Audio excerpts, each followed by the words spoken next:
안녕하세요. 연초에 시장이 한참 뜨거웠는데 최근에는 이번 주를 포함해서 조정이 좀 이어지고 있죠. 워낙 뜨겁게 올라온 이후라 조정에 대해 우려하는 사람들이 많은 것 같습니다. 유튜브만 봐도 조정, 폭락, 하락 같은 키워드 영상들이 많이 등장하고 있고요. 오늘은 아는 형이 이 기사를 보여주면서 최근에 미국 시장 공매도 헤지펀드발 금융시장 붕괴가 나오는 것이 아니냐고 이야기하더라고요. 이런 기사는 어디서 찾았는지 사람의 불안이 만들어내는 능력은 정말 대단한 것 같습니다.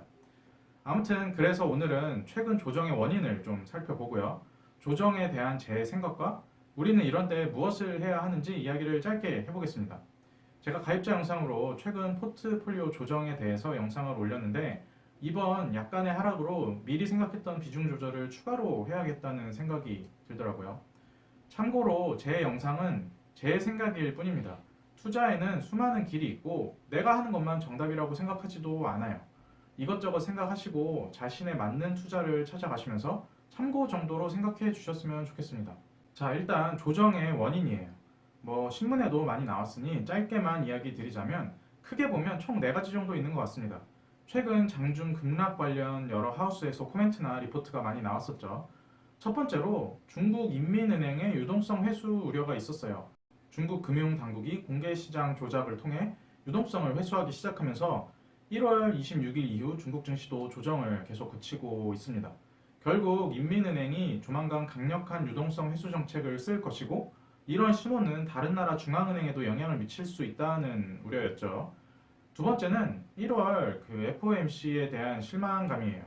게임스탑 이슈로 1월 FOMC가 있었는지도 존재감이 미미한데 어떤 긴축에 대한 신호가 없었음에도 불구하고 여기서 추가 부양책에 대한 힌트가 나오지 않아서 시장에 실망감을 줬다는 것이죠. 그리고 경기 회복 속도가 생각보다 강하지 않다는 뉘앙스의 언급이 나오면서 불안감을 부채질했고요. 세 번째로는 미국 주요 대형 테크주들의 실적이 좋지 않았다는 것입니다. 애플 같은 대형주들 실적이 안 좋았다는 점과 공매도 포지션에서 엄청난 손실을 본 헤지펀드들이 보유 주식을 대거 내다 팔면서 미국 시장이 좋지 않았죠.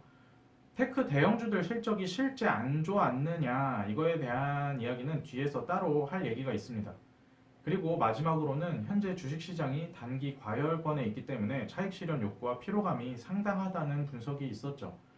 사실 조정의 원인을 살펴보고 찍어다 붙여보면 5만 가지 이야기가 나옵니다. 가장 앞에 말씀드린 예언자의 기사처럼 우주의 기운이 몰려서 조정이 시작됐을 수도 있고요. 어차피 시장의 이런 수많은 원인 분석은 계속 난무하는데 중요한 것은 우리가 어떻게 생각하는지 어떻게 받아들이는지에 대한 것이겠죠. 제 영상을 오래 보신 분들은 아시겠지만 저는 제가 생각하기엔 작년 2월 정도부터는 시장이 굉장히 매력적인 위치에 있다고 생각해서 그런 취지의 영상을 계속 많이 찍어왔던 것 같아요. 작년 내내. 그래서 3월에는 무조건 홀딩해야 하고 추매도 해야 한다고 이야기 드렸었고 저도 여유가 없는 부분까지 쥐어짜서 추매를 했었고요. 2000년 상반기 내내 하반기까지도 쭉 그랬던 것 같아요. 당시에 어떤 섹터에 어떻게 투자하는 게 좋을 것 같다는 제 생각, 정답지가 아니라 제 생각 정도도 많이 올리긴 했지만 2020년 상반기에 중요했던 것은 어떤 자산을 쥐고 있느냐 보다는 자산을 던지지 않았느냐, 자산을 추가 매수할 멘탈과 근성과 여력이 있었느냐 였거든요. 근데 21년엔 그게 좀 바뀌고 있는 것 같습니다. 시장이 마냥 매력적이라기보다는 단기간에 월간 10%에 육박하는 상승을 뽑아낼 만큼 강했고 자금도 쏟아져 들어오고 있고요. 저 또한 포트폴리오가 수익을 뽑아내니까 당연히 기분은 좋았는데 그와 별도로 약간 긴장되긴 했었습니다. 이제 아무거나 사도 돈 버는 시장은 지나갔다는 생각이 강했고요. 제가 왜 이 말을 먼저 드리냐면 2020년 3월 이후 같이 아무거나 잡고 있어도 그냥저냥 막 숨도 안 쉬고 올라가는 장세는 지나가지 않았나 하는 생각이 들기 때문이에요. 뒤에 말씀드리겠지만 이제 조정장이 시작됐으니 다 팔고 지켜보자. 시장에서 엑시트하자. 이런 말은 당연히 아니고요. 우주로 날아갔던 시장이 다시 지구로 돌아오기 시작하면 이제는 단순히 내가 주식을 샀는지 안 샀는지가 중요해지기보다는 내가 무슨 투자를 어떻게 무슨 종목에 했는지가 중요해지는 순간이 온다고 생각을 하거든요. 그런 의미에서 지금 시장을 바라볼 필요가 있는 것 같습니다.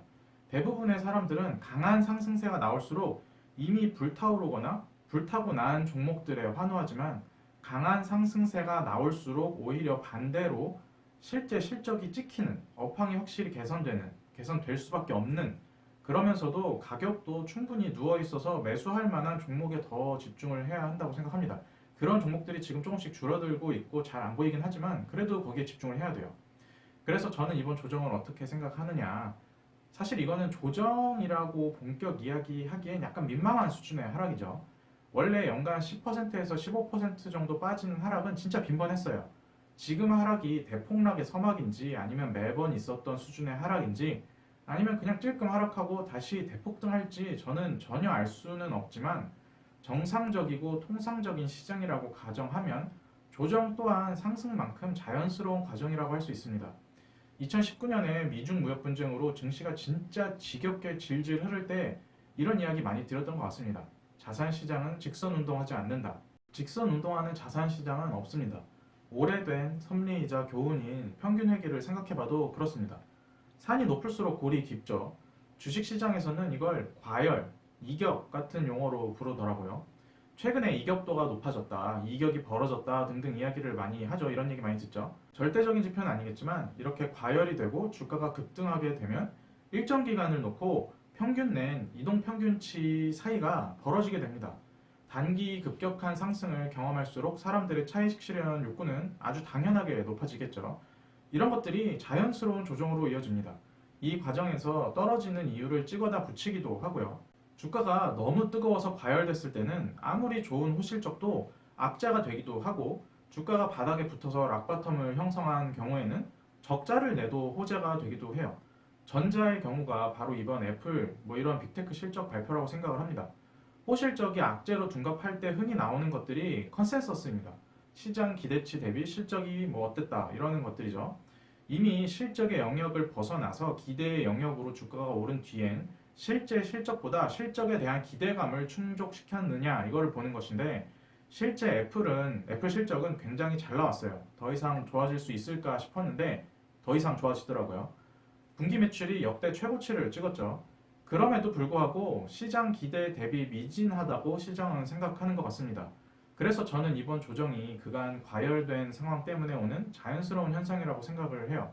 직선 운동하지 않기 때문에 더 가려면 당연히 더 쉬어야 하는 것이고요. 조정 정도가 아니고 아예 부러져 버리지 않으려면 쉬는 시간이 필요합니다. 쉬다 보면 시장도 이성을 찾겠죠. 그래서 제가 생각하기엔 시장도 충분히 쉬고 나면 단순히 주가 급등에만 열광하는 시장에서 조금은 벗어나서 어떤 회사가 좋은 회사고 어떤 주식이 좋은 주식인지 그런 것들을 찾는 시간이 올 거라고 생각을 하거든요. 사실 어떤 주식을 보유하고 있느냐의 문제는 이미 여러 대가들이 가장 중요한 투자 방법론으로 이야기한 것들이에요. 이익과 성장이야말로 영원한 테마이자 장기 복리의 핵심 키거든요. 이익과 성장을 중심으로 싼 가격의 주식을 산다는 핵심 원칙은 한 번도 변한 적이 없습니다. 시장이 뜨겁고 차갑고 왔다 갔다 했을 뿐이지 원칙은 변하지 않아요. 그걸로 돈은 계속 벌 수 있는 거예요, 당연히. 지금 시장도 딱 그렇다고 생각을 합니다. 투자를 2020년 3월 이후에 시작하신 분들은 지금 시장이 굉장히 당황스러울 수 있어요. 원웨이로 상승만 하던 시장을 봐오다가 아주 작은 덜컹임에도 쫄아버릴 수가 있죠.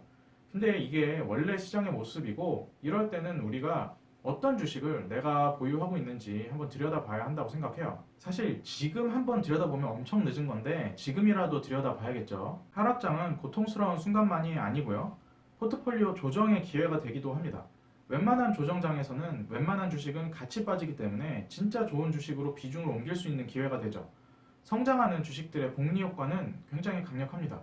지금 보여드리는 기업은 바로 2년 전 19년까지만 하더라도 4만 원 정도 수준이었어요. 그때 10% 오르면 4,000원, 5,000원 정도 오르는 거였거든요. 근데 지금 기준으로 4,000원, 5,000원은 3% 정도 되는 수준입니다. 너무 당연한 이야기인데 이렇게 좋은 주식들도 성장을 반영하려면 시간이 필요하고, 그 시간 동안 조정뿐만 아니고 폭락과 붕괴 등등 수많은 이벤트를 만납니다. 그런 시간을 거쳐서 성장이 반영되고 복리가 쌓이고 점점 수익이 늘어나는 거예요. 그런 구조로 투자는 이루어집니다. 어차피 미리 예견하면서 그런 하락을 피해갈 수 없으니 하락 때 좋은 주식으로 비중을 조절하는 기회로 삼으면 좋겠죠. 이게 되려면 작년 3월 이후 굉장히 많이 이야기했었는데, 이런 리밸런싱이 되려면 내가 보유한 종목들 간의 서열을 정할 수 있어야 하겠고, 서열을 정할 수 있으려면 내가 포트폴리오를 컨트롤하고 있어야겠죠. 만약에 내가 투자한 회사를 내가 왜 샀는지 모르거나 팔로업이 안 된다거나 너무 개수가 많아서 도저히 서열화가 불가능하다면 포트를 조금 조정할 필요성이 있다고 생각을 합니다, 저는. 그리고 정상적인 투자가 아니고 만약에 상승에 취해서 수익률 게임을 하기 위해 그냥 급등주에 투자했거나 혹은 좋은 회사라도 주식을 기대만으로 지나치게 비싸게 사서 포트를 꾸려놨다면 그 포트폴리오에 대한 주도권은 더 이상 투자자에게 있지 않거든요. 시장이 주도권을 쥐게 되는데 조정이 오면 과연 포트폴리오에 대한 주도권이 누구에게 있는지 확인하는 시간이 찾아옵니다. 그래서 결론적으로 조정이라고 안 좋고 무조건 올라야 좋은 것은 아니고요.